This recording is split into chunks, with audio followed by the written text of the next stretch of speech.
ಅಧ್ಯಕ್ಷರೇ ಒಂದೇ ನಿಮಿಷ ಅವರು ಮಾತಾಡಿರೋದಕ್ಕೆ ಮುಗೀತು. ಕೊನೆ ಕಾಮೆಂಟ್ ನಾನು ಹೇಳಬೇಕಲ್ಲ, ಈ ಬಿಲ್ ಬಗ್ಗೆ ನಂದು ಕೊನೆ ನಮ್ಮ ಪಾರ್ಟಿದು ನಾವೆಲ್ಲ ಹೇಳಬೇಕು. ಅವ್ರು ಹೇಳಿದಾರೆ, ಅವ್ರ ಮಗು ಯಾವತ್ತು ಅವ್ರಿಗೆ ಚೆನ್ನಾಗೆ ಕಾಣಿಸುತ್ತೆ. ನಾವು ಇಷ್ಟೊತ್ತು ನಮ್ಮೆಲ್ಲ ಶಾಸಕರು ಕೂಡ ಪ್ರತಿಯೊಬ್ರು ಮಾತಾಡಿದಿರಿ, ಹೇಳಿದಿರಿ, ಅವ್ರಿಗೆ ಸಲಹೆಯನ್ನ ಕೊಟ್ಟಿದ್ದೀರಿ. ಏನಾದ್ರೂ ಅದೇನೋ ಹೇಳ್ತಾರಲ್ಲ, ಅವರೇ ಅನೌನ್ಸ್ ಮಾಡ್ಕೊಂಬಿಟ್ಟವ್ರು, ನಾನು ಬಂಡೆ ಅಂತ ಅವ್ರು ಹೇಳ್ತಾ ಇರ್ತಾರೆ, ಯಾವಾಗೂ ಹೇಳ್ತಾ ಇರ್ತಾರೆ. ಆಮೇಲೆ ಇನ್ನೂ ಕೆಲವು ಸರಿ ಆಯ್ತು ಮುಂದುವರಿಸ, ಅದೇ ಇನ್ನೊಂದು ಕೆಲವು ಸರಿ ಹೇಳ್ತಾರೆ, ನಾನು ವಿಧಾನಸೌಧಕ್ಕೆ ಚಪ್ಪಡಿ ಹಾಕ್ತೀನಿ ಅಂದ್ರೆ ಮೆಟ್ಲಾಗ್ತೀನಿ ಅಂತಾರೆ. ಈಗೆಲ್ಲ ಮೆಟ್ಲಾಗಿದ್ದಾರೆ, ಇನ್ ಮುಂದೆ ಏನಾಗ್ತಾರೋ ಅವರು ಯೋಚನೆ ಮಾಡಬೇಕು. ನನಗೆ ಈ ಡಿ ಕೆ ಶಿವಕುಮಾರ್ ಅವರ ಬ್ರೈನ್ ನ ಮ್ಯಾಪಿಂಗ್ ಮಾಡಕ್ ಆಗ್ತಾ ಇಲ್ಲ ನಮ್ಮ ಕೈಲಿ. ಸರ್ ನಿಮಗೆ ಆಗತ್ ಬಿಡಿ, ಒಂದ್ ನಿಮಿಷ, ಯಾರಿಗಾಗತ್ತೆ ಹೇಳಿ? ಅವ್ರ ಪಾರ್ಟಿ ಒಳಗೆ ಆಗಿಲ್ಲ, ನಿಮ್ ಪಾರ್ಟಿ ಹೆಂಗಾಗತ್ತೆ?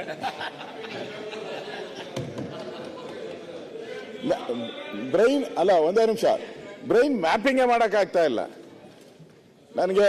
ಇದು ಏನೋ ಪೊಲೀಸಲ್ಲಿ ಏನ್ ಮಾಡ್ತಾರೆ, ಮಂಪರು ಪರೀಕ್ಷೆ, ನನಗೆ ಹೇಳ್ತಾರೆ ಮಂಪರು ಪರೀಕ್ಷೆ ಮಾಡಿದ್ರು ಅದರಲ್ಲೂ ಎಸ್ಕೇಪ್ ಆಗ್ತಾರೆ, ಅಷ್ಟು ಬ್ರೈನು ಬೈತೆ. ಒಂದ್ ಕಡೆ ಹೇಳ್ತಾರೆ ಹೊಡಿಬೇಕು, ಭಾಗ ಮಾಡಬೇಕು, ಅಂದ್ರೆ ಜಾಸ್ತಿ ಮಾಡಬೇಕು ಅಂತಾರೆ. ನಮ್ಮ ಎಂ ಬಿ ಪಾಟೀಲ್ ಉಪಮುಖ್ಯಮಂತ್ರಿ 4 ಮಾಡಿ 3 ಮಾಡಿ ಅಂತ ಮಾಡಿದ್ರ ಒಂದೇ ಇರಬೇಕು ಅಂತಾರೆ. ಉಪಮುಖ್ಯಮಂತ್ರಿ ಒಂದೇ ಇರಬೇಕು, 4 ಮಾಡಬಾರ್ದು.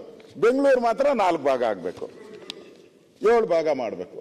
ಇದು ಅದಕ್ಕೆ ನಾನು ಹೇಳುದು, ನಿಮ್ ಸ್ಪೆಷಲ್ ಬ್ರೈನ್ ಏನೋ ಆ ಬ್ರೈನು. ಅದಕ್ಕೆ ನನಗೆ ಅನ್ಸೋ ಪ್ರಕಾರ ಇದು ಡೈರೆಕ್ಟ್ ಆಗಿ ಕಾರ್ಪೊರೇಷನ್ ಮೇಲೆ ನೀವು ಯಾವುದೇ ಸಲಹಾ ಬಾಡಿನೂ ಏನು ಇಡಕ್ಕೆ ಅಧಿಕಾರ ಇಲ್ಲ. 74th ಅಮೆಂಡ್ಮೆಂಟ್ ಪ್ರಕಾರ ಯಾವುದು ಇಡಕ್ಕಿಲ್ಲ. ನೀವೆಲ್ಲ ಇಡ್ತಾ ಇದ್ದೀರಾ, ಆ ಕಾಯ್ದೆನ ಉಲ್ಲಂಘನೆ ಮಾಡ್ತಾ ಇದ್ದೀರಾ, ಕಾಯ್ದೆಗೆ ಮೋಸ ಮಾಡ್ತಾ ಇದ್ದೀರಾ, ಕಾಯ್ದೆಗೆ ವಂಚನೆ ಮಾಡ್ತಾ ಇದ್ದೀರಾ. ಅದು ನಿಮ್ಮ ಪ್ರೈಮ್ ಮಿನಿಸ್ಟರ್ ತಂದಂತ ಕಾಯ್ದೆ, ರಾಜೀವ್ ಗಾಂಧಿ ಅವರು, ಅವ್ರಿಗೆ ಅಪಮಾನ ಮಾಡಬೇಡಿ. ಮತ್ತೆ ಸ್ಥಳೀಯ ಸಂಸ್ಥೆಗಳ ಕತ್ತಿಸುತ್ತಾ ಇದ್ದೀರಾ. ಇದೊಂದು ಬಿಲ್ ಪಾಸ್ ಆದ್ರೆ, ಅಧ್ಯಕ್ಷರೇ ನನಗೆ ಇದೊಂದು ಬಿಲ್ ಪಾಸ್ ಆದ್ರೆ ಇನ್ಮೇಲೆ ಎಲ್ಲ ಹಂಗೆ ಆಗ್ತೈತೆ. ಎಲ್ಲ ಸ್ಥಳೀಯ ಸಂಸ್ಥೆಗಳಿಗೂ ಇದೇ ತರ ಹುಡುಕ್ತಾರೆ ಅವ್ರ ದಾರಿ.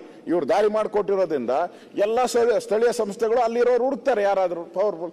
ಈಗ ಹಂಗೆ ಡಿ ಕೆ ಶಿವಕುಮಾರ್ ಪವರ್ಫುಲ್ ಇದಾರೋ ಹಂಗೆ ಜಿಲ್ಲೆಗಳಲ್ಲೂ ಪವರ್ಫುಲ್ ಇರ್ತಾರೆ, ಅವ್ರು ಹುಡುಕ್ತಾರೆ. ಇದನ್ನೆಲ್ಲ ಒಂದು ದಾರಿ ಮಾಡಿಕೊಟ್ಟಿದ್ದಾರೆ ಇವರು.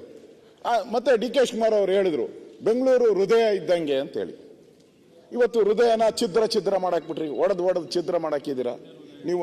ಒಂದೇ ಹೃದಯ ಅಂತ ಹೇಳಿದ್ರಿ, ಛಿದ್ರ ಆಗೋಯ್ತು. ಇವತ್ತು ಒಂದ್ ರೀತಿ ಬೆಂಗಳೂರು ಕರ್ನಾಟಕ ರಾಜ್ಯದ ಹೃದಯ ಬೆಂಗಳೂರು. ಬರೀ ನಾವು ಬೆಂಗಳೂರು ನಮ್ದು ನಿಮ್ದು ಮಾತ್ರ ಅಲ್ಲ, ಇವತ್ತೆಲ್ಲರದು ಬೆಂಗಳೂರು ಅಂತ ಹೇಳ್ತಾರೆ. ಸರಿ, ಅದಕ್ಕೆ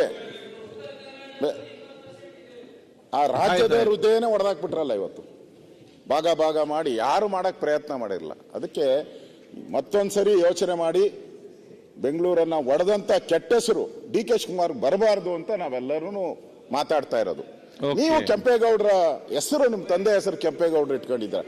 ಯಾಕೆ ನೀವು ಬೇರೆಯವರು ಇದ್ದಾರೆ ಮಾತಾಡ್ಲಿ, ಕೊಡಿ, ಅವ್ರು ಬೇರೆಯವ್ರು ಮಾತಾಡ್ಲಿ, ನೀವ್ಯಾಕೆ ಆ ಅಪಾದನೆಯನ್ನ ಒತ್ಕೊಂತೀರಾ? ಇದಂತೂ ಬ್ಲಾಕ್ ಮಾರ್ಕ್ ಆಗ್ತೈತಿ. ಮನೆ ಒಡೆದ್ರು ಅಂತ ಆಗ್ತೈತೆ.